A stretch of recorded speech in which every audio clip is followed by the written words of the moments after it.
अस्सलाम वालेकुम एवरीबॉडी। जो आज के दो टॉपिक है वो बड़े ही इंपॉर्टेंट टॉपिक है। टॉपिक क्या है? Get causative and make causative. सबसे पहले मैं आपको बता दूं ये कॉजेटिव वर्ड कहां से निकला है। ये वर्ड कॉज से निकला है। कॉज का मतलब होता है वजह बनना। अब ये जो वर्ड कॉजेटिव है यानी इसमें क्या होता है कि जब आप किसी एक काम को करवाने की वजह बनते हैं। जब आप इन दोनों टॉपिक्स की एग्जांपल देखेंगे तो आपको इन दोनों की क्लैरिटी होगी, क्योंकि ये दोनों कॉजेटिव वर्ड है लेकिन इनमें आसमान जमीन का फर्क है। इस टॉपिक के साथ साथ आपको एक अनाउंसमेंट भी कर दूं कि अगर आप हमारे ऑनलाइन स्पोकन कोर्स का बात बनना चाहते हैं जिसकी माहाना फीस हमने 3000 की है, उस क्लास में हम आपको पढ़ाएंगे नहीं बुलवाएंगे। हमारा एक ही तरीका है कि जब आप हमारी ऑनलाइन क्लास में दाखिल होंगे there we would be working on your speaking skills. हमने पढ़ाने का काम क्लासेस से निकाल दिया है। जो भी पढ़ाने का काम है वो आपको रिकॉर्डेड भेजेंगे। जब आप क्लास में होंगे you would be speaking and teacher would be listening to you there. अब हम चलते हैं अपने टॉपिक एग्जाम्पल की तरफ। सबसे पहला टॉपिक क्या है? Make causative. इसका पहले हम स्ट्रक्चर देख लेते हैं। सबसे पहले आपने लगाना है सब्जेक्ट और उसके बाद आपका मेक आएगा और उसके बाद आपने ऑब्जेक्ट लगाना है यानी कोई बंदा होगा और उसके बाद जो वर्ब आएगा वो फर्स्ट फॉर्म में आएगा। जब आप इसके एग्जाम्पल देखेंगे तो आपको क्लैरिटी होगी। पहले सेंटेंस अक्सर आप बोलते होंगे कि शी स्पीक्स, वो इंग्लिश बोलती है। अब तक वो ये काम खुद करती है लेकिन अब क्या होता है वो किसी और से बुलवाती है। तो सेंटेंस बनता है कि शी मेक्स मी स्पीक, वो मुझसे बुलवाती है यानी कि वो वजह बन रही है मेरे बोलने की।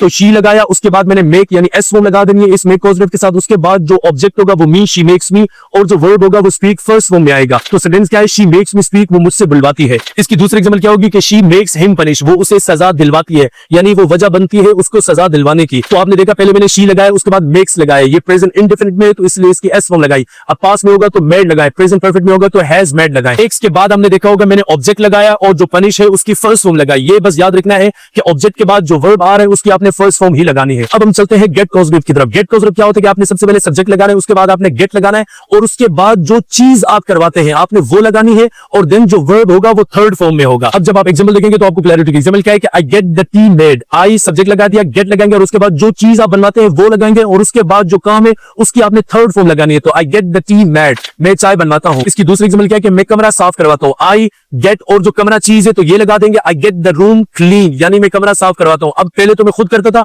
अब मैं वजह बनता हूं उस कमरे को साफ करवाने की। इसके एक और एग्जांपल भी आप देख सकते हैं कि मैं शूज पॉलिश करवाता हूं। I get the shoes polish. तो गेट और उसके दरमियान जो चीज होगी वो लगाएंगे और उस चीज के बाद जो वर्ब होगा वो आपने थर्ड फॉर्म में लगाना है। इस तरीके से आप इन दोनों का इस्तेमाल कर सकते हैं। तो मेक और गेट का फर्क क्या हुआ? मेक के बाद आपने कोई ऑब्जेक्ट लगाना है यानी वो हिम होगा, हर होगा, अस होगा, देम होगा और उसके बाद वर्ब फर्स्ट फॉर्म में आएगा। इस गेट कॉजेटिव में आपने गेट के बाद चीज लगाना है। वो आपने बंदा मेंशन नहीं कराना कि किससे आप करवाते हैं। यानी मैं चाय बनवाता हूं, अब ये मैंने बंदा मेंशन नहीं किया कि किससे बनाता हूं। जब आप बंदा मेंशन कर दें कि मैं उससे चाय बनवाता हूं तो आप गेट कॉजेटिव में चले जाते हैं। मेक से निकलकर गेट की तरफ आप चले जाते हैं।